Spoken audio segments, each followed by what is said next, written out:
Сәлем достар, бүгін біз математикадан 3 орынды сандарды жылдам шешуге жаттығып көретін боламыз. Олай болса, кеттік. 100-ге қосамыз 100-ді, тең болады 200 екен. Келесі есебімізге көшейік. 146-дан алады екенбіз 146-ны, тең болады 0 екен. Келесі есебімізге көшейік. 222-ге қосады екенбіз 222-ні, тең болады 444 екен. Келесі есебімізге көшейік. 444-ге қосады екенбіз 444-ті, тең болады 888 екен.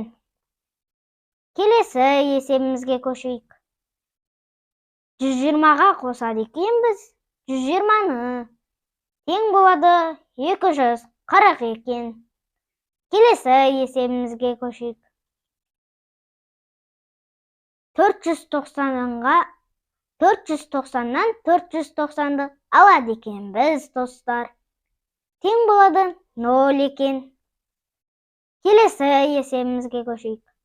90-ға 90-ды қосады екенбіз. Тең болады 180 екен. Келесі есебімізге көшейік достар. 140-ға қосамыз 140-ты.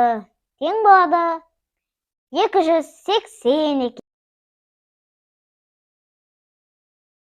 Екінші есебімізге көшейік. 568-ден аламыз 568-ді. Тең болады 0 екен достар. 111-ге қосамыз 111-ді. Тең болады 222 екен. Екінің көбейту кестесін есеп қылып шығарып үйренейік. Олай болса, кеттік. 2-ні көбейтеміз 2-ге. Яғни 2-ні өзіне-өзін 2 рет қосады екенбіз.